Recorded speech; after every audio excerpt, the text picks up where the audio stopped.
But just to get started, welcome to the show. Welcome to the Man of For the Law sure. podcast. Much appreciated. I'm talking today with Brad Barnes. And if you don't know who he is, check him out on Instagram. But he is, very well known in West Texas in the MMA community and also the Jiu-Jitsu community. And the reason we're talking today is because you're also very involved in C4 PJJ, Invictus, and you also teach law enforcement officers at your school, which is Midland BJJ in Midland, West Texas. So if you're from West Texas, then you definitely know Brad Barnes and his school out there. So welcome to the show, sir. Thank you, man. I appreciate it. And just to start, because I looked at some of your bio and some of your history, and I saw the words Vale Tudo in there, and Yeah. and I know what that is because my professors are from Brazil, and I remember them telling me about these crazy Vale Tudo fights that would last like 2 hours and no holds barred and soccer kicks to the face and all that stuff. So, yeah, if you can give like a little brief history of like how you got into MMA and how that started. Yeah, if you're in West Texas, you play football. Yeah. If you're an all-American young man in West Texas, you play football for sure. Um, get done playing football, and if you're not going to go play football at the next level, or if you're not going to go away to college with your friends or whatever, you all of a sudden are kind of rudderless at 18 at like a pivotal time between being a kid and an adult. Yeah. And I didn't really have anything that was like my thing. I played guitar. I collect comic books. I'm still a total comic book nerd. But I just didn't have anything that was driving that made me feel accomplished. And I saw some guys training at like a 24-hour fitness in a cardio room. And looking back on it now, they didn't know what they were doing. They knew what they were doing, but they didn't know to the extent of the things they could have shown. Knowledge is what it is. It grows over time. But um, I saw that. I went and tried a class out. I threw up. They're having us do a bunch of crazy workouts because the guy that was the MMA side that was more grappling oriented, he was a Lions Den guy. Okay. Yeah. So he had been doing those USWF shoot fights in Amarillo, and that USWF was a feeder for Shuto and even into Pride. Because you look at old Okay. USWFs, my buddy Paul Buentello used to fight on those. Hmm. Heath and Hunter Herring, Evan Tanner, Yeah, and there Evan were Tanner. I guys know that Evan ran through Tanner. there. Yeah, And I mean, the guy that promoted it was Steve Nelson. You remember Steve Nelson I fought Hal do. Gracie like 3 times. Yes. Yeah. So getting in with those guys made it where it was like, hey, you're not going to know a lot, but we're going to make you tough. Right. So I guess it was like the old adage: if you're going to be dumb, you got to be tough. So Hmm. I was not getting any smarter. So that was the way that it was back then. But you were fighting. And Texas, yeah, Texas was weird though. Texas didn't have a commission, so Texas would go, hey, you can't punch people in the face with a closed fist. You can kick them in the head. Mm. You can't knee him and elbow him or punch him in the face. It's like, okay, cool. So it was the pancrase style. Right. But then you drove 2 hours from my house and you're in New Mexico. They didn't have a commission, and their non-commission was whatever you guys want to do. Really? Wow. So it was like Pride and UFC at the same time. We could do everything, plus we could kick and knee a downed opponent to the head. Mm. So dropping elbows, a whole nine. There was 4-man tournaments every show all the time. I did like Straight four elbow drops four-man down tournaments. too. Yeah. Everything was good. Everything. Yeah. Oh, wow. Everything was good. I That's mean, they, crazy. they they basically kept it as civil as they could. I mean, we're talking 2000 to 2004, so Sure. there was no like groin strikes and eye gouging, but you could do everything else. I was able in that very very beginning part to get into a full Vale Tudo fight where it was you could choose to wear gloves or not. You could headbutt the whole nine. Hmm. I did one, I won it, and they didn't have any other ones. I think the only reason I won it is because I was a fat guy just slamming my head into someone. They couldn't get up underneath me. That was pretty Right. good. Yeah. Use this thing for something. But it was a really cool experience. I looking back on it's one of those things where people nowadays they kind of miss out on journeys that people that have been doing it from the early 2000s, late 1990s. Sure. There's a really big, fun and frustrating journey of trying to figure out what we're even doing. Yeah. How does this work? I suck. Where do I go to? I got to get more information. I got to get coaching. I'm going to go fight. Like we just learned everything on the fly. I mean, there's nothing cooler than the stuff from back in the day, but also looking back, it was so dangerous. Yeah. You know, we're so uneducated. But that was me really from 2000 to 2005. Really, I was doing just MMA. Into 2006, I was doing MMA, and then I started getting more into jujitsu. But I didn't Mhm. really get into like pure jujitsu until like 2010, really. Okay. And that was more like when you were involved in a police department then? Yeah, I started teaching cops in 2004. Okay. I first got tapped to. I was bouncing at a club. I bounced I bounced at two strip clubs in Odessa, a bar in Odessa, and then two bars in Midland. And Mhm. so I'd kind of just go make the rounds at different spots and rotate with my friends. And the cops noticed that number one, I wasn't starting fights, but I was Right. always finishing them and finishing them, I guess, like as compassionately as possible. Yeah, you You weren't know, I didn't destroying people. Yeah, right. yeah, I didn't have to get on top of them and start hitting them and kicking them and curb stomping them and doing all kinds of crazy stuff. I wasn't getting injured because they were over so quick. Right. Guys would say, what if they would have? Well, he didn't have time. I just did it. Yeah. We can Monday morning quarterback everything then. Right. But did that in 2004. I loved it. I was like, you guys just do this for training? Yeah, yeah. It's a training day. We're just Mhm. doing some DT. We see you do this stuff. We now recognize that, 1993 at that point was 11 years ago. And people started figuring out then that a smaller person or a person with a specific skill set could really run through your average street tough. Yeah. The guy doing I call it the Waterburger haymaker. It's the Hmm. 3 o'clock in the morning. Everybody's getting food. Someone gets mad and they load up and throw from back here. Yeah. That's nothing. Right. That's not even a threat if you train, Yeah, if you're a trained So person, you see it coming from a yeah. mile away. Yeah. So it was cool to go help those guys out. Then I found out like, you know, once once or twice a month they had a full training day. They just get to train. And so then that kind of started turning my head towards that job a little bit because I, Yeah. I, I saw that. I didn't realize there was also 28, 29 other days that you're doing paperwork Right. dealing with Exactly. crap. Right. You're like, oh, I get to Uh, train this one day. Great. Right. yeah, Right. yeah, cool for me. Right. But that was kind of the evolution of it kind of came from like I was just fighting and then now I found something that maybe I could put a skill that I enjoyed that I was pursuing. I could put that to work. Yeah. Um, and then I moved to Houston. I got into corrections. Okay. So So, I got that background as well. so that was your start. You started in Houston Corrections and did that. Yeah, so I moved to Houston because the best MMA fighters at that point were training in Houston with Saul Solis. Okay. Saul passed a couple years ago. But he was training Tito Ortiz. He was training Melvin Gillard and Yves Edwards. He was training like Carlo Prater, who was coming up at the time. And, Yeah. Big names. he Yeah. had all these guys come in. Like he had the Hammer House guys come in there. Um, and so I started going to their pro practice. He said, yeah, show up. Showed up to pro practice. There was, guys that like Colin Cantrell was there. Colin was the ring announcer for Legacy, a Hmm. matchmaker for Legacy Fighting now down the road.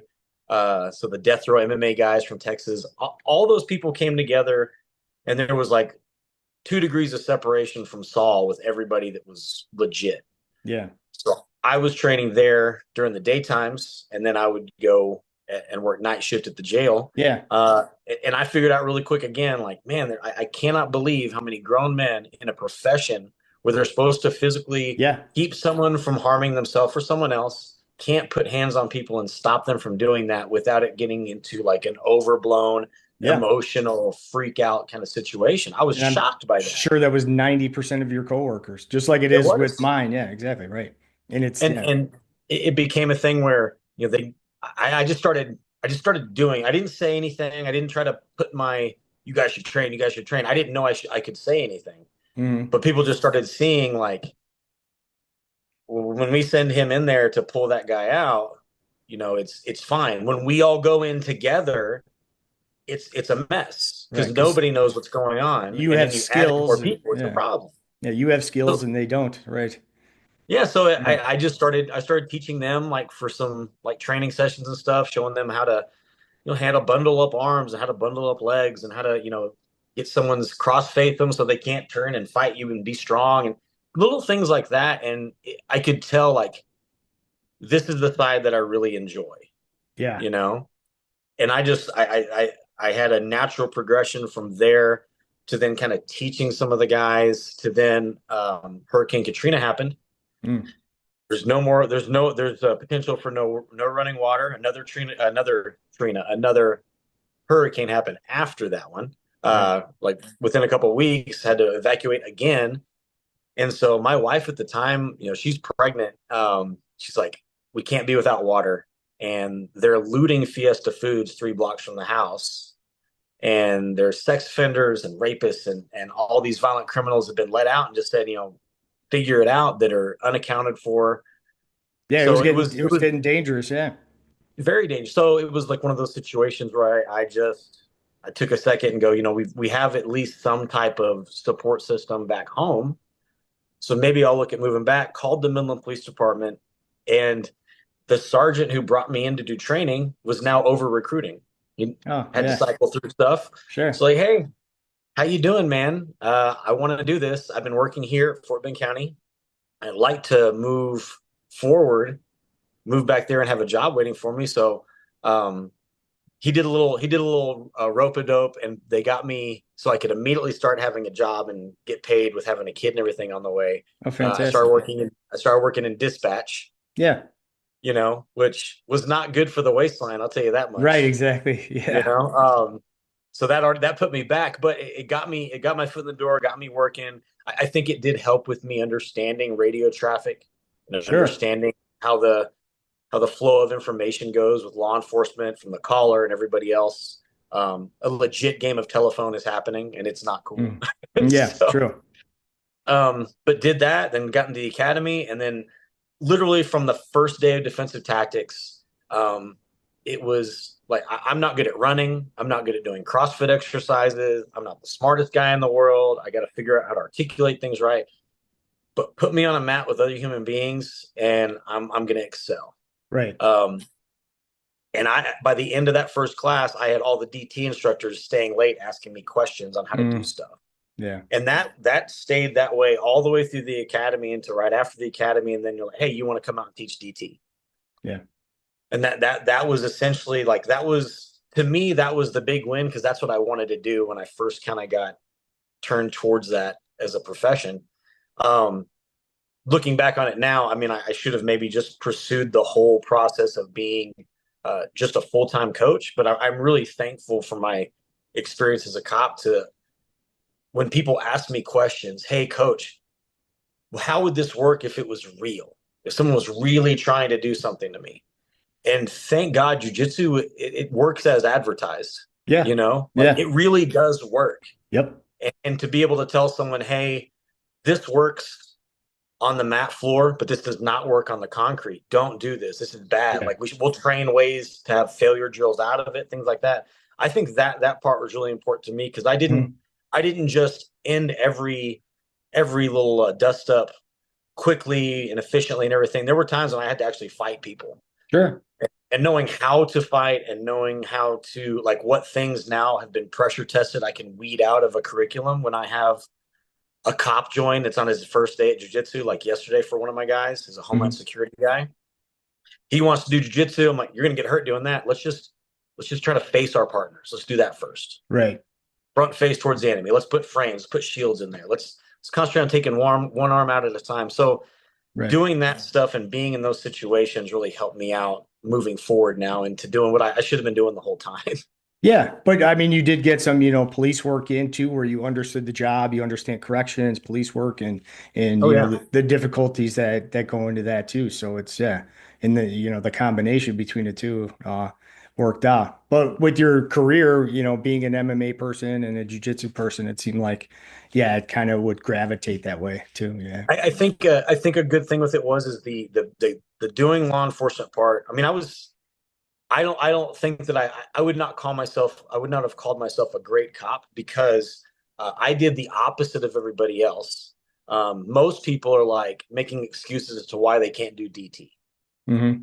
Because they would be, well, I would just shoot them, or whatever their answer Right. is. Well, I don't Yeah. need that. I've never had to use that before, and I'm just fine. I've been doing this 20 years. I Right. was different. I was the other end. I was the like, well, I don't need to go run, and I don't need to go work out. because I'm not running from anybody, and I'll just beat them up. Yeah. You've got your You control know? tactics and I'm fine. Yeah. Right. Yeah, which Yeah. is the most obtuse, Right. Yeah. short-sighted, lazy attitude ever. Right.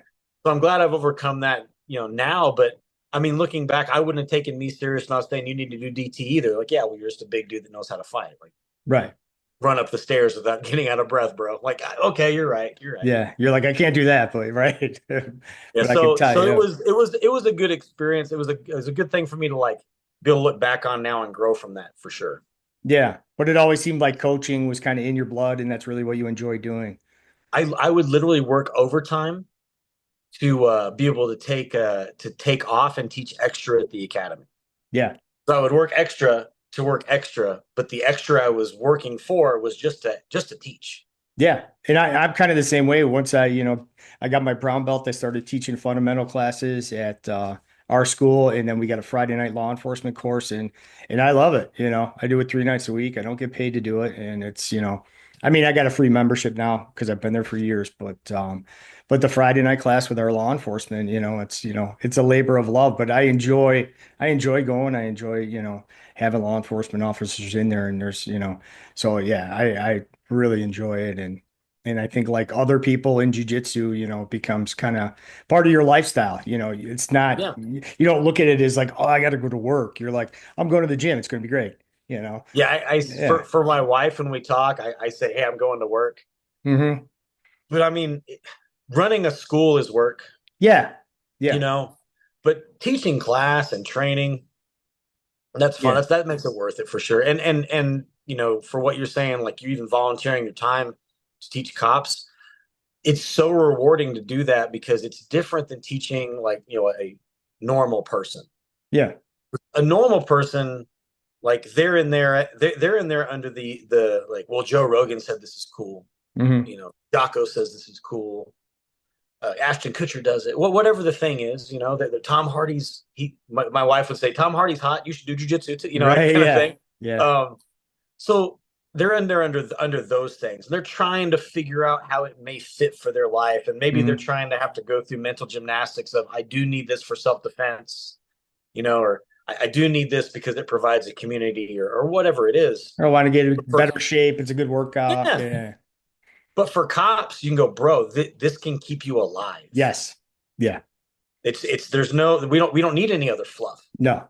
Yeah, and that's all it There's takes. nothing else. And usually we got a couple midnight guys that work and they take it's a 6 p.m. law enforcement class. And I know they're going to work right after that. They're going to go take Yeah. a shower and then go to midnight, their midnight shift. So they might literally be using something we just showed out on the street that night. And that's how important it is.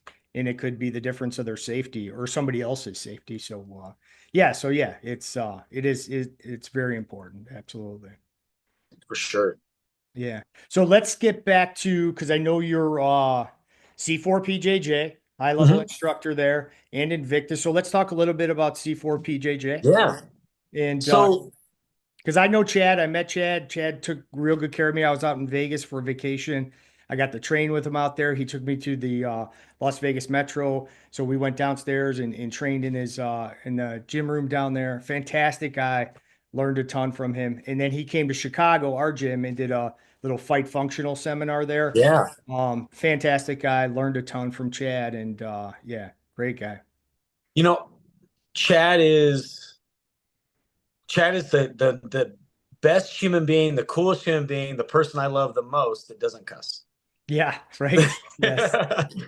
You fudgers. But he I will say that I went through this period of I was with one coach who was competition oriented, Brazilian guy. Um, I was with him for a long time, and that really changed the lens I saw the jujitsu through. Hmm. And I was not really I was motivated in that, hey, I'm doing my own thing. I gotta find my groove. Yeah. But Because nothing was really you exciting. competed IVJJF for years, and I Oh know yeah. you did masters and pans and worlds No, and I've played yeah, like for Master Worlds and gi and no gi. I've placed top 3 in the world like 6 times. that's awesome. Yeah. Um, Hands, I got all the way to a silver medal. I just went to the well one too many times on the same pull and sweep I'd been doing that Yeah. tournament. And the guy was like, "Not today, bro." Well, people Um, got to realize Masters now is like the Masters, black belt is serious stuff. Like these, there's high level competitors at Masters black belt. Absolutely. oh, it's huge. So Yeah. I I had that, but I didn't want to be identified by that anymore. And something really interesting happened, which was COVID.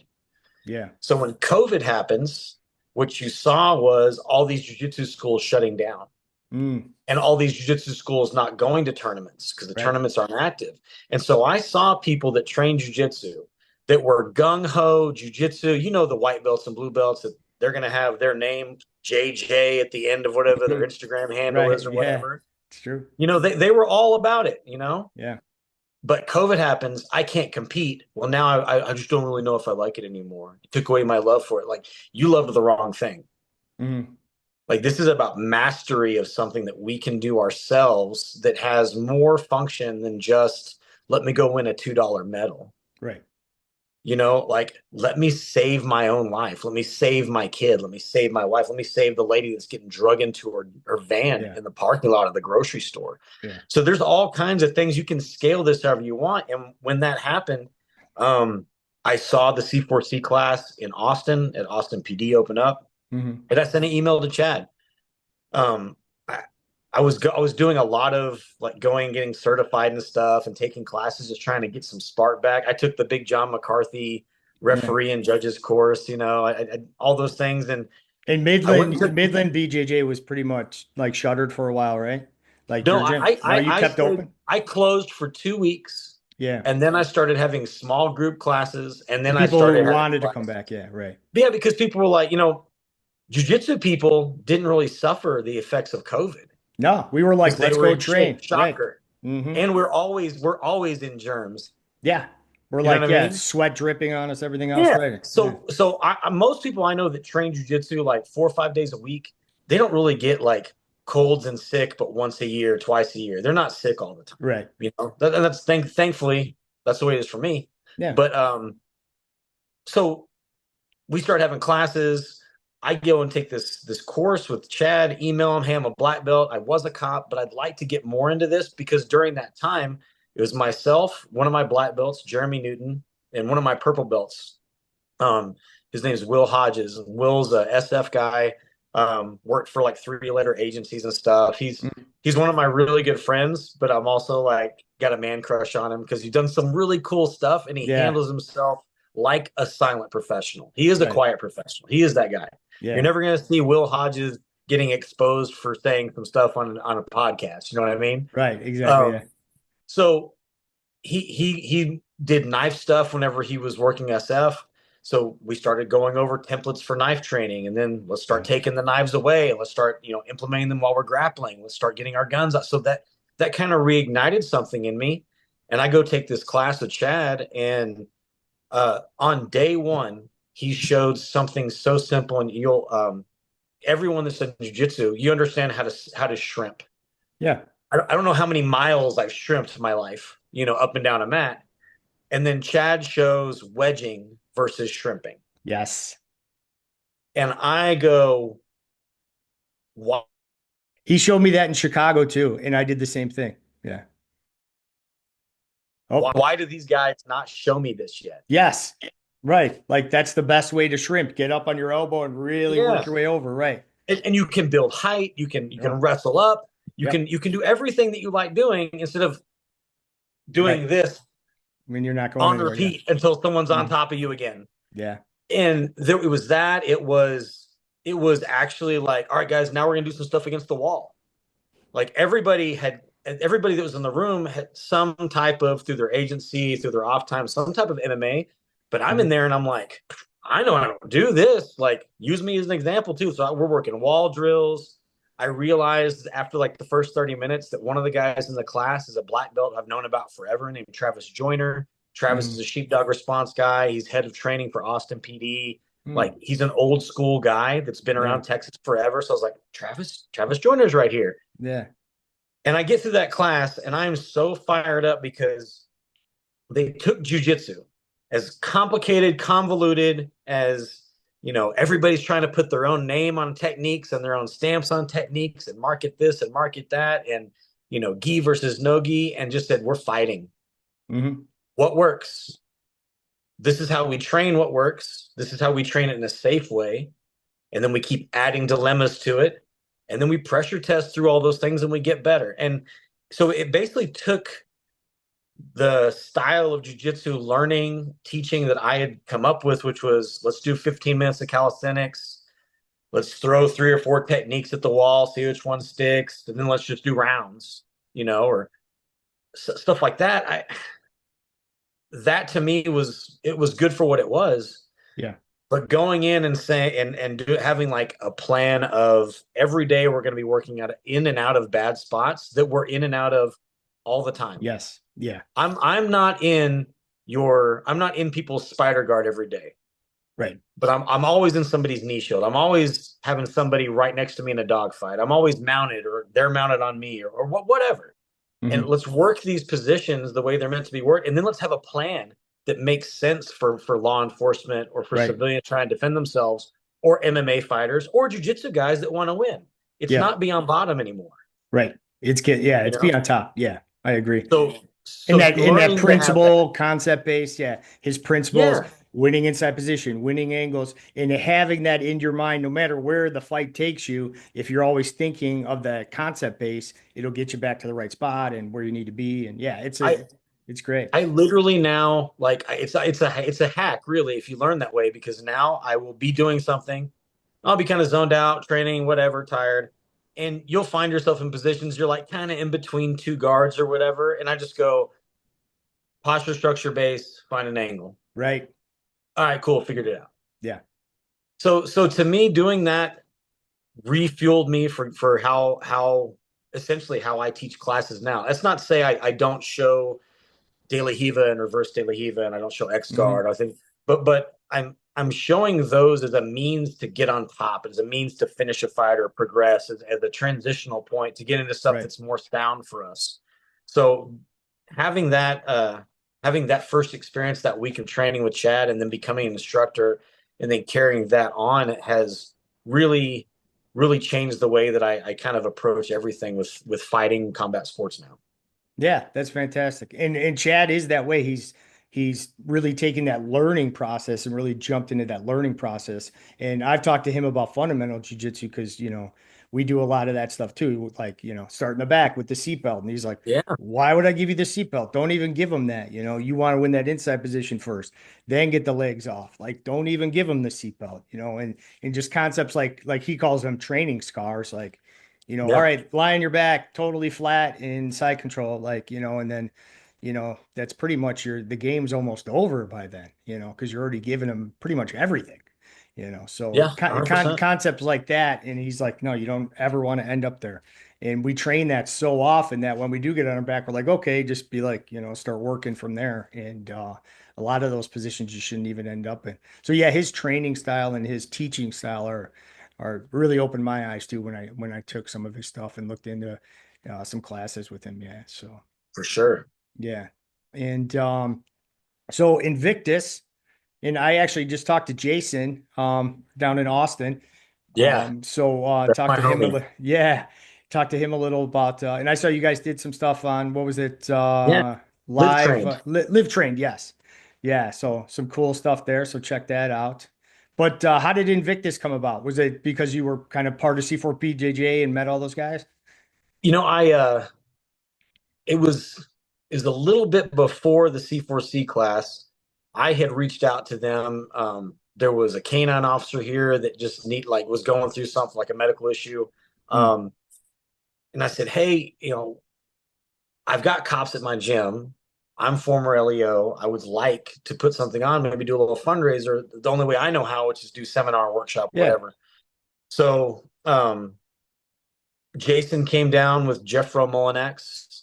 Jeff's Hmm. Nogi world champion, a black belt, Marine Corps veteran, sheepdog response instructor. He's a C4C instructor as well. I've taught classes with him, like in Round Rock. Him and Jeff came out. They showed like the cops some stuff. They showed our regular students some stuff. And it was just like the vibe was so good. And then watching everything that Invictus was saying, it felt like I really kind of found some kindred spirits Hmm. because I spent all this time trying to convince cops not to train. And then I thought I was the problem because, like, I'm telling you to do this. And they're like, well, he's being pushy.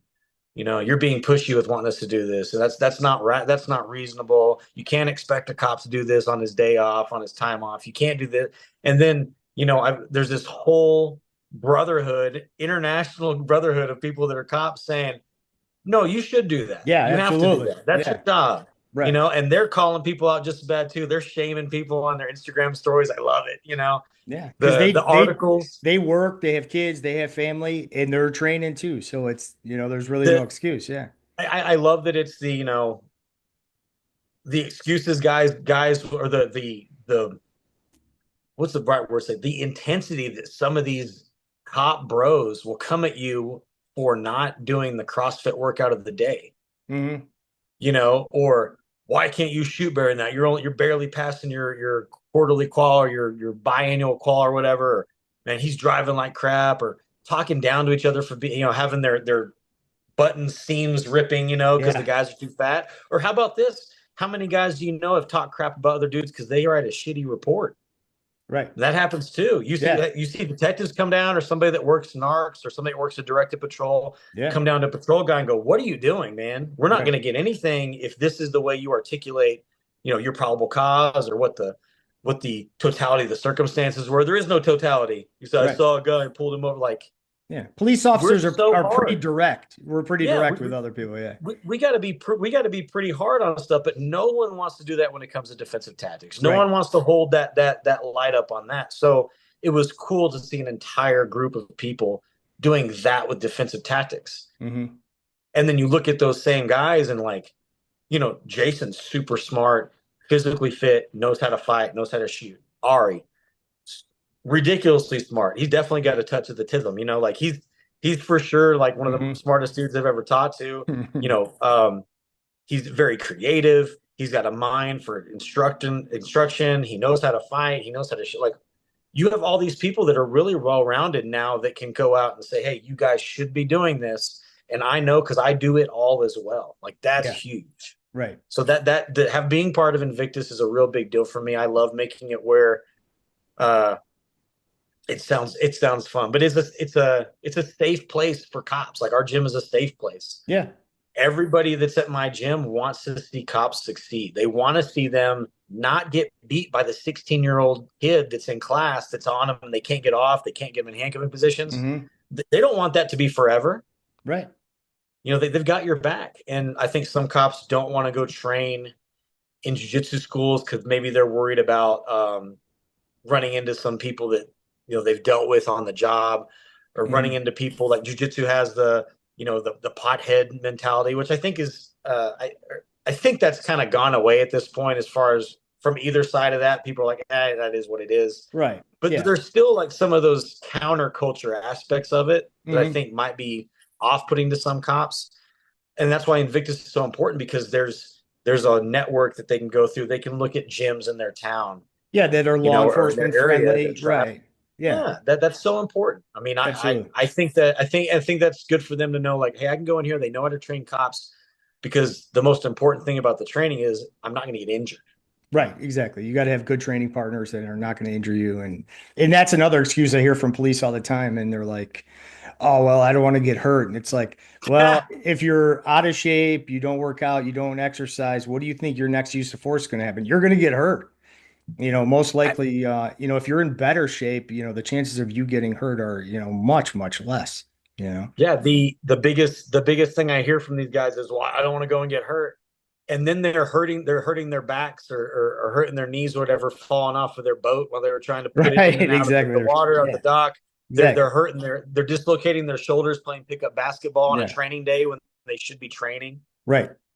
That's just so typical. Yeah. But that's the way it is. And I'm a big person of, if you don't want to do what I say, it's more like, just watch what I do. And that's why I really started the Instagram and this podcast and stuff. And it's like, I'm 48 years old and Yeah. I'm still on the mats every night, rolling with, people younger than me, and we're having good matches, and I'm fine. I'm not breaking anything or hurting anything. We roll hard and we give each other, some hard rolls, but it's, we take care of each other too. So it's, Yeah. I look at this when people say like, I'll see someone, I should probably stop because it's all it does is make me frustrated. mhm. But I see an officer, out in public from any agency. Hey man, do you train? Do you any kind of training? Yeah. Oh yeah, we do defensive tactics, at our department. Well, how often do you do it? Well, they won't answer the question number one. Yeah. It's always like, oh, we just did it or we're gonna do it soon, Yeah. You do it There's zero. no, yeah, that Right. means you haven't done anything. And what you've done is PPCT or Keeks handcuffing or, Yeah. recertifying in your baton or pepper Yeah. spray or whatever. You're And not most doing, most of it's PowerPoint, and then yeah, a little yeah, handcuffing, and yeah, that's it. Yeah. exactly. Death by PowerPoint. So, Hmm. so seeing these guys say, oh yeah, and I go, well, you ought to come train. We have free classes for law enforcement on these days, these times. And then we've also got a program if you want to train more and have a wide open schedule, we've got discounts. And if you want to even commit yourself to that even further, then if once you qualify with a minimum number of classes, you get to train for free until blue belt.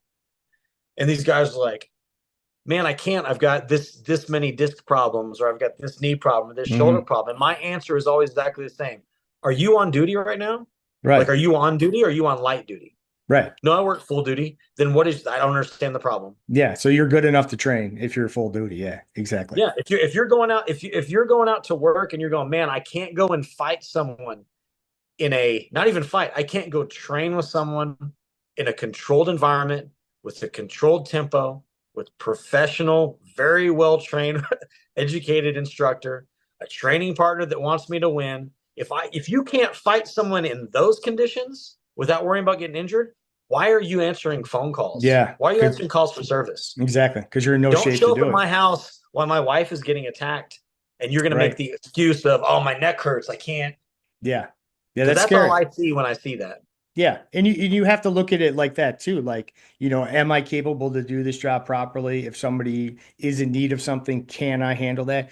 And every police officer should be able to answer that question. And you say, well, I've never encountered that before. Well, tomorrow's call could be that call, Yeah. and you might have to do it. And some basic, things, if you can't do those, like run up 3 flights of stairs and get to somebody who is in need of something. And some people can't do that. I know some people that won't make that third flight, and they'll be gassed by the time they get up there. I saw so many officers. I'm sure you did too. I saw so many people that are police officers post the video of that cop that broke through that window that had the Oh tinsel yeah, and the in lights and Florida. stuff. You want to talk about above Yeah. and beyond? Holy cow. But I saw so many people sharing that, being like, hell yeah, this is what the job is about. Those guys won't fucking train. No, no, exactly. They'll share that, but they're not going to train. They'll say how cool that is, Hmm. but they won't go like learn how to escort someone more efficiently. Hmm. What are we talking about then? You're not Right. if you're not willing to do this, then you won't be the guy to go do that. So you Yeah. better post pictures and videos of someone else doing it because they ain't happening for you. Right. Yeah, it baffles me too. I mean, I work in a large department with over 10,000 officers, and I have a class in the center of the city on, 10 Friday people. nights. Yeah, and it's I'm like, where are all the officers, Yeah, I have a good amount, 10, 12. A lot of them signed up for fundamental jujitsu, but it's like, they're not beating down the doors to come in and No. and learn this stuff. And then you talked about the free, what is it, blue line to blue belt program. So Yeah. talk about that a little bit.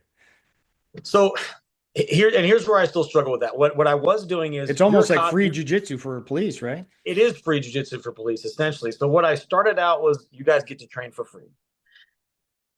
If it doesn't have a price on it or it doesn't have any catches to it, then people don't value it in any way. Yeah, that's So true. I had Yeah. people that come sign up. I made these Hmm. T-Cole like training log books. So you could when you walk in that day, you would mark your attendance and you could write in there. We did breakdowns from turtle. Hmm. We did putting arms behind the back whenever we have someone in a prone position, or we did takedowns, takedown defense. You could put that in there, and then I've got that notebook sitting at my desk. And someday when you get in trouble, maybe not for doing anything wrong, but just we've got a DA that might have been influenced by the evening news that night or whatever. and they decide you're in trouble now, okay, well, cool. Here's his training book as an SME, as a level 5 C4C instructor that goes Yeah. all over the country. I can tell you what I see for him training against skilled, trained people that know what they're doing. He assessed this. This is what he did. Or I can say, hey, this guy totally colored outside the lines, didn't do anything we trained him to do. So that's a failure on your department for packing this guy's head with Yeah. whatever the thing would be. We've got all these things ready for them. They'd sign up, That's basically and then we'd you're show up. saying I will testify in court for you as an expert, which basically you are with all your credentials. Yeah, And yeah, I've done it before. yeah, Yeah. right. And So they don't even see the but they benefits don't of want to do that. it. Right. They don't want to do it. Yeah. So way I do it now is, and it's still the requirements are so minimal. But the Mhm. way I look at it is they're way more than what that person's doing anyway. Right. So now you have to go 3 months going 2 hours a week. 2 hours a week for 3 months. Once you complete that, then you can go ahead and turn in your logbook. Say, hey, I've done my minimum classes every week, minimum hours every week for this long. Well, now you're doing blue line to blue belt. So now it's free until blue belt. You still have Oh to keep yeah. coming the So minimum of yeah, 2 hours. they have to have So it's some just like a commitment at school least to make scholarship. the, yeah, Yeah. that makes So sense. like Yeah. you got to make the good grades first, Right. and then you got to keep making the good grades. Yeah. And show that you're committed to it and you're going to take it serious. And yeah, that makes sense. And Yeah. and honestly, I don't have a lot of people that take advantage of it. You know. Yeah, it's still a free at least year to a year and a half of jujitsu. Most people won't get their blue belt, for No, no, and I 12 don't to hand 18 belts months. out. Yeah, It's going to be two right. years for sure. Yeah, that's how my So school was too. I was a blue belt for almost 5 years. I was like, am I ever going to move up? Like, and they're like, maybe we'll see. It's like, yeah, yeah, it's like, well, when you get there, you'll get it. So. But so yeah, that could be 2 years of free jujitsu for a law enforcement officer if that's the case. So I mean, what an amazing deal. So I mean it's a good deal if someone recognizes it as a good deal. So for yes, right now, it's still me trying to go like, look at this awesome thing I have right yes, here. right. You come on. Yeah. It's weird. Yeah. And you go to, schools in Chicago. I mean, some are 200 a month plus your gees and enrollment fee. And so if you add that up, you're talking thousands and thousands of dollars for a year or two of jujitsu. Absolutely. Yeah. But it's there. Like I said, I've got But a, that's how a dedicated you are to giving this to law enforcement. And you know how important it is for law enforcement. Yeah. yeah, but I think like, and you might feel this too. Like there is a certain leveling off of, I care so much about these guys not getting hurt. Hmm. Like there's people that work at Midland Police Department. I would say probably 80% of the department, I don't know who they are. Like I stopped working there in 2013. Hmm. So I don't know who most of these guys are, but I know what their job is. I know how the community views them. I know how the city views them. Like, Yeah. hey, you don't show up, cool, we're gonna replace you. Right. They're gonna deny their health care stuff when they hurt their knee on duty too. They're gonna throw them under the bus for something that someone else did, but he's friends with this sergeant and he's friend with this lieutenant. Yeah. Like, and other people are gonna walk away scot free. This guy's gonna get persecuted. Like, there's all those things happen at every agency. Yeah. That's I everywhere. understand the job, Yeah. and I understand what it's like to go like, man, if I get into something right now, understaffed at the police department, I get into a call for service or do a traffic stop and someone starts fighting me, I know what the level of training is right now. And Hmm. call it talking crap about the people that are training over there, but I know some of the people that are defensive tax instructors, and they'll come to my regular classes and be like, wow, and having a hard time with fundamentals. Yeah. So, where are we wanting to try to put our eggs in that basket? Like Right. let's train, let's do some stuff. So it does, like, I wouldn't say offends. It makes me feel bad because people don't see it yet, and maybe they Hmm. won't see how bad they need it until it's It's too too late. late. Yeah. You Absolutely. know. Right. But Until they have an incident. Right. the good side about it is and you've seen it too. That small number of cops that had gotten into jujitsu, like, it's bigger than it was 10 years ago. Yeah, it's It's still still too growing. small. Yeah, right. It's Still still too way small. too small. Yeah, yeah, But I mean, growth is growth, I guess. yeah, yeah. And like Chad Lyman's been, promoting this and trying to change the industry for 20 years. And, I might be the same Yeah, way following right behind him for the next 20. And then maybe, it'll be a little bigger by then and then, keep going. So, we're all trying to do our part and, that's, really all you can do. And, in my small little world here, trying to make a difference. And, absolutely. because I was one of those guys, I just trained on my own for a long, long time. I did a lot of private lessons with Andre Terencio. I'd throw on the duty belt on a Tuesday morning. I was Yeah. off, and we would just train, and he would gun grab, and I'd, sprawl, and we would just, he was just trying to get me better prepared for the street. And But then by that's the time awesome to have an instructor do it. yeah, and he loved it. He's like, "Oh, I want to get you good. I want to make sure you're safe." And he was always big on it. And then when I got to brown belt level and I was training enough, and that stack was like, you should get on Instagram. You should promote this a little more. It's a small kind of number of people in the country doing what you're doing, and Yeah. you should really promote it. And I kind of already knew the law enforcement community, and I was like, I don't know, and I was like, Yeah. all right, you know what? I'll You do know it. it's I'll going to be start it. negative. Yeah, exactly. And they're gonna be like, oh, look at you on Instagram showing off. I'm like, come on. So, but it's been fun, and I started this podcast, and I'm like, I'm gonna start reaching out to people in the industry that are, high level and have been doing it a long time. Like yourself, Chad Lyman, Jason. And then, I got to work with Jay Wadsworth came up to Chicago, trained at the Chicago Police Sure. Department. Yeah. So I got to become an EFC level one certified instructor through him. Very similar to Chad Lyman, C4 PJJ. But it was Yeah. that was an eye opener too. A lot of the stuff he showed, I was like, whoa, like never thought of that before. And Yeah. in that law enforcement setting, the concept principle based stuff. So I was like, man, this is fantastic. And so I've got kind of that, little thing under my belt now too. And I'm kind of wanting officers to get involved in, more police jujitsu and jujitsu itself. So, I'm out there doing the same thing, just pushing it. So yeah. It's a grind to do. It's so weird though. Like you probably do the same as I do. You probably spend more time talking to people that are never going to come in, but just Yeah. like give them a little nudge than you do Hmm. anything else, you Yeah. know? And I wish I would put that energy into people that were going to pay the bill, Yeah, exactly. but, That's but, true. but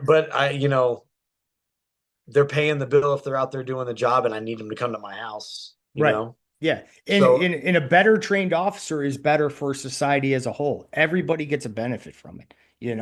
A better trained, better, well prepared officer is going to be better for everybody involved. I would say even let's take the level of training out of it.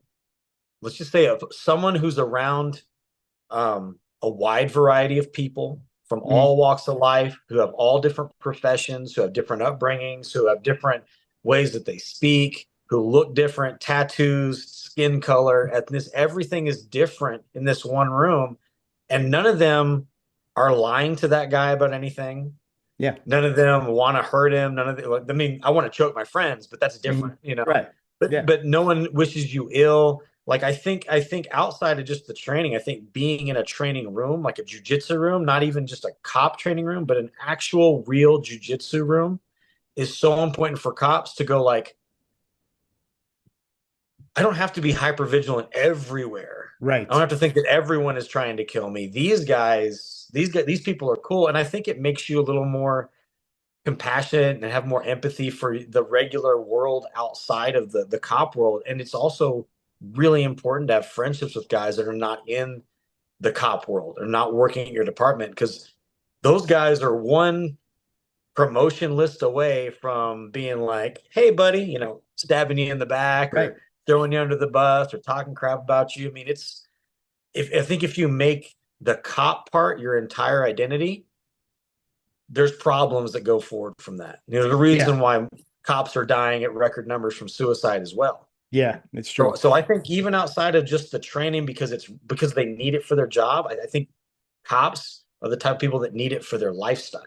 Yeah. And if I wasn't a police officer, all the, the benefits that I get, the physical, the mental health. I mean, I'm not a psychiatrist, but, I always walk out of there feeling great. On Yeah. Mondays is a long day for me. I work, I might have to work late, and then I teach a class and take a class.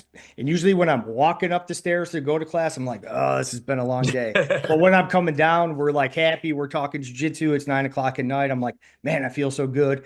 so glad I went tonight. And that's part of what jujitsu does for you, whether you're law enforcement or not. And so yeah, just that community aspect of, being on the mats with different people. You can't just live and breathe, being the police, and you don't have to always wear like, the Punisher shirt every day. And and so even though Uh, I wear jujitsu shirts all the time. But yeah, you could, you can have some other stuff outside of it. And one of the benefits is you're going to get great, skills defensively from learning fundamental jujitsu, but you're also going to get a lot more from it, so much more. And that's really what it's all about. And that's why guys like us talk about it. We promote it. We love it.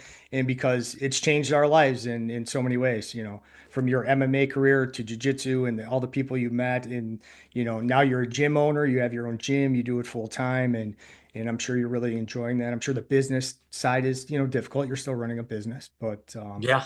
but yeah, all the benefits and things that, come out of that. So No, it's huge. It's something that is it's very rewarding. I mean, even today I was in physical therapy, got a text message like, "Hey, uh I'm so and so. We've met. You've taught me in a class, but you taught my son a lot. My son's an officer. Do you know what happened last night?" I'm like, "Please tell me. Let's spill the right. tea, bro." So Yeah. like, he lets me know like there was an edge weapon situation Mm. happen with a guy that had shot a cop. So he was a Um, suspect. They were yeah. approaching him. So who's this guy? Officer has zero problem. Everything is just like it happened in the training room. Right. And the guy that called me, his dad's a cop. He was like, Yeah. he told him, it was like, it's just like training. Yeah. And the dad's like, man, just I know what it's like. I've been around jiu-jitsu so long. I see how people join it and hey, coach, and thank you, coach. And then as soon as they lose motivation, they're not your friend anymore. They're not your customer anymore. They Right. just bounce. Yeah. So I think being a coach, you have to develop thick skin and a lot of sarcasm Yeah. to be able to It's handle true. the fact that I'm gonna pour into you Hmm. and you might leave me empty Yeah. and literally leave, Yeah. and I'm like, but to hear guys that get transferred, move on, but they're still training, and they send you their dash cam footage, or they send you body cam stuff, or they just, hey Yeah. man, I got into a little dust up. That to me is so valuable because again, I love when my students win a gold medal in AGF or an IBJJF or whatever. It's Sure. awesome. Good job. Congrats. You worked your butt off. But when someone's like, hey, this really hairy thing happened and I And I was got home to fine. my family. Yeah, Yeah. I mean, you that's big. can't, yeah. I mean, that's well worth it. And that just reinforces like, yeah, I'm doing exactly what I'm supposed to be doing. And, but yeah, I kind of could, hear the pain in your voice because Andre, my professor, Andre Terencio, he's been doing this over 30 years and he's given so many black belts out to people and they just go and they start their own thing or they just leave. And it's just like, and he's like, "What? You were here? You're there a whole time. You're just gone now." Yeah. So I could imagine being a coach and just bringing these people up from white belt to black, and some turn their back on you, open their own gyms, and just forget about you. Yeah, So I it's can imagine weird. that the coaching can be a difficult process to see somebody just go, "Oh, I'm going to do my own thing now," and you're like, "Well, I just spent 8 to 10 years of my life, training you," and yeah. Or even just even outside of that, just like caring about what someone's goals are, but caring more than they really did. Right, yeah. And they That's the weren't as worst. invested as you, right? And you see Yeah. their I potential. would do anything Yes. to coach. I want, Yeah. I've got to do this. And then let Hmm. me help you out. I'm going to spend more time on you than anybody else in the room tonight, and the next night, and the next night, the next night. Yeah. And then they miss a couple, then they Yeah. miss a week, then Yeah. they miss a month. Yeah. Hey, what happened, man? Oh man, I just got busy. It's like, man, I've been with you this whole time. Oh, and then they feel bad, and their way of feeling bad is like, well, I'll just ghost that person, never see him again. Yeah, exactly. And just avoid it, right? So, Yeah, and I've seen it too. Like people like super talented people I've trained with, like, and they've competed at high levels and then they're just done. And I'm yeah, like, you're still super talented. Like, what are you doing? And they're just like, "Oh, I'm just not feeling it anymore." I'm like, what? Like, yeah, like, because I'm not talented. I'm, more disciplined and committed. And that kind of balances out for the, yeah. athletic talent. So I just have to be more committed and go to more classes and, do it that I way. But to I gotta see people fail that are three super times talented more. that don't care, it's like, what are you doing? Like, and they're just like, I'm just not feeling jujitsu anymore. And it's like, wow, Yeah, and they just kind of fade away. So that's kind of surprised me too. Yeah. yeah, it's rough. I don't like that's the part I like the least about having a gym is Yeah. I really getting invested in these people that just Hmm. they tell you they'll pull you aside, coach. They're like crying, man. I really needed this today. I got this going on in my life. My mom's sick. My wife, my kids doing this. But then a month later, like Yeah. now They're I'm rock climbing. Now I'm running right. marathons. Now I'm doing. It's like Exactly. oh well, so it could have been anything. Yeah. And that's something I had to learn too, because I started teaching the fundamentals 2 nights a week, and I really got invested in my students too. And I'd see somebody come in, take a trial class, stay for 2 or 3 classes, and then they'd leave. And I'd ask Andre like, "Oh, what happened to Joey or whatever?" And he's like, "Oh, I don't know. Like he just left." And I was like, "Well, I'm thinking like it's something I did. Was like my coaching style weird or like." And he's like, "This is part of the game. I've been doing this a Yep. long time. People are going to come and go. They're going to filter out. You just give your best product to the people on the mats and try and keep them coming. And that's really the best you can do. You can only, influence people so much. Yeah. And that's really part of it. Very true. Yeah. Couple questions about Midland BJJ, Yeah. your place. I do see you have Friday C4 PJJ law enforcement class. Is that every Friday? Every Friday at 1100, we do that class. It's kind of got like a rotating curriculum, but it's in blocks. So essentially, like we did 6 weeks where at some point in the training, some way it revolved around edge weapons. Okay. Now everything we're doing revolves around deploying from the entanglement or getting creating distance and then deploy and running to cover concealment. Sure. Um, then we'll rotate through stuff of handcuffing. If I can get more officers in there, Mhm. everyone wants to do team tactics and stuff. Cool, Yeah. come in. Three of y'all need to come in then. You know what I Yeah, mean? exactly. Right. Right. We need at But least 2 to 3 to do team tactics. yeah, Right. like Yeah. I'm not. I think those classes are awesome. However, what those classes have turned into is having maybe one or two officers in there on a regular basis. Hmm. And it's kind of become an overall combatives course for anybody at my gym. Yeah. So, and I will even like, I see people that carry concealed, open carry, whatever. And I'm like, do Yes. you train? Right. No, don't. What do you mean train? Well, I go shoot my gun all the time. You shoot on the flat range, indoors, paper Yeah. target, every 200 yards away. Yeah, I'm like, have you ever tried to pull your gun out from your concealed rig with what you're wearing for clothing? And then this is when the and the and the Yeah. excuses start happening. So I've Yeah. just started Because if inviting you keep it anybody in I your see. purse, you might want to learn to draw from your purse. Yeah. So Or in I've your now just front. started inviting the general public to those classes. If I meet you, hey, come in 11. Sometimes people come in, sometimes they don't. But Yeah, that class is all actually those principles transfer over to CCL and regular citizens too. Absolutely. which Yeah. the way I look at it is if cops are not going to come in and train, so the first person you would call, if they're Mhm. not going to come in there, who's probably going to be there, especially if it's out in public? The Some good concealed old carry boy holder. with a Yeah, concealed, yeah. Well, I don't absolutely. want that guy not knowing how to handle stress and stuff like Yeah. that either. So I Yeah. want that guy in my gym as well training. Yeah. Remember, you got to watch your background. Yeah, So, yeah. man, it's pretty hairy out there, especially Yeah. in Texas. Everybody's got a gun here. Everybody's I mean, no, packing. in Yeah. Chicago, everybody does too. You're just not That's supposed true. Yes. Yeah. to. They got all kinds of crazy weapons here with switches and all kinds of nonsense. Ugh. So yeah, so no, but yeah, it's been good talking to you. I did have one more question because I was Yeah. looking at your schedule. Okay. What is Thunderdome at Thunderdome. noon? Yes, I was looking through your schedule and I was like, oh, all these classes. And I'm like, Thunderdome. I'm like, what's Thunderdome? So It sounds fun Thunderdome though. is like there's a very like 2 3 minute warm up. You get there early and you get warm, Yeah, and it's straight to rolls. 5 to 8 minute rounds. Just depends on what it is. There's only 1 minute break in between. You find the Love next it. guy, the next guy, the next guy the whole time. It was Yes. coined by one of my students, Taylor.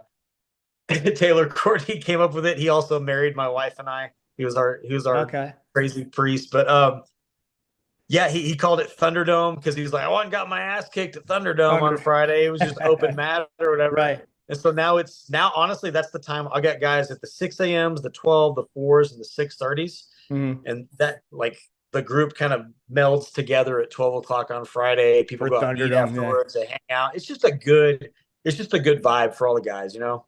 No, that's awesome. Sounds like a Really, great class. Yeah. So that makes sense. That makes sense why you call it Thunderdome because it's like, it's yeah, fun. it's nonstop and you're in there fighting everybody. Yeah. So Yeah. no, that sounds good. So, well, I appreciate you talking to me and spending a little time, and absolutely we could talk again. Yeah. And I'm always big for promoting, anyone in the law enforcement industry that's, promoting, jujitsu for police officers. And if you're in Midland, Texas, and you don't know Brad Barnes, look him up because he knows what he's doing and he's been doing this for a real long time.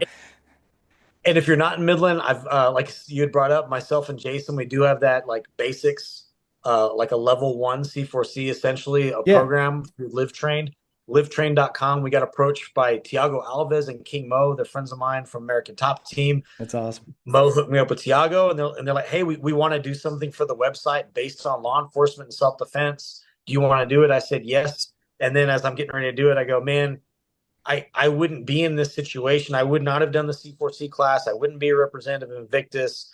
My jujitsu wouldn't be where it is today, right now, if it wasn't for Jason Reps, BJJ Yes. Cop, 100%. So I love that dude. He was there for me at a very very low point in my life, uh, almost 2 years ago, and he's been there ever since. I really really appreciate that dude. So if you guys want to support us with what we've done there, a little project that leads into some other things. That's at livetrain.com. They've got those like a bundle. There's like 5 video courses and you can bundle them, buy individual stuff. It's good information. It was a lot of fun doing it. I have so much respect for guys like Wads and Jay from Jiu-Jitsu 50 that film all this stuff on a regular Yeah, basis. Jason Schwartz, his filming is like really picked up and it's hard. Yeah. Yeah. Yeah. It's so hard to Yeah. do. I'd rather teach to a room of Yes. 500 people, 50 Yeah. people, 5 people than to a camera.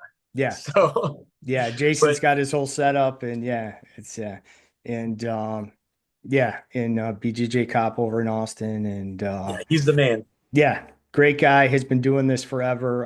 One of the first people I started looking at on Instagram and YouTube when I became a police officer and got interested in jujitsu. So he's definitely one of the leaders of the industry. Along with 100%. Chad Lyman and all the rest. If you look at the Invictus roster and you look at the C4 PJJ roster, I mean guys are like some of the best in the business and some of the top level people. So if you're a police officer, look into C4 PJJ, look into Invictus. They have law enforcement friendly gyms all across the country that you can look into. So yeah, uh, 100%. great stuff. And of course, if you're in Midland, Texas, West Texas, and yeah, check out Midland BJJ and Brad Barnes there. You're doing great stuff, and I wish you all the best, sir. And if you ever need anything in Chicago or want to hook up or anything like that, I'd love to get to an Invictus seminar. I just don't know if Boston's going to be available for my time off and stuff. We But got we got Tahoe in July.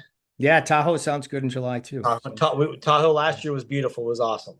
yeah, but I'm sure I'm we'll meet taking up someday somewhere and get some training and absolutely. But if yeah, you can make Tahoe the in July is Boston going to one. be yeah.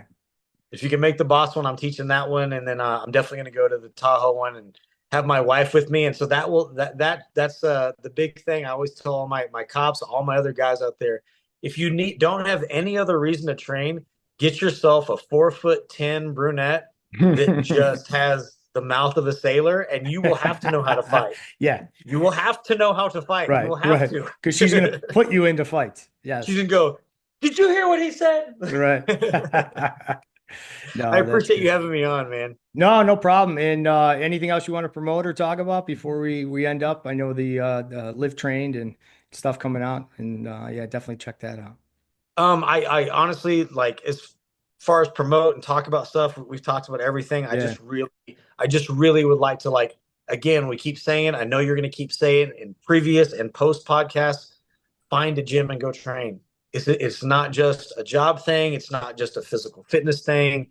It's so much and it can do so much good for you, but jiu-jitsu can also do so much to you to that's like negative. It can become your sole focus. It can be the thing that you're getting injured, you're not being smart.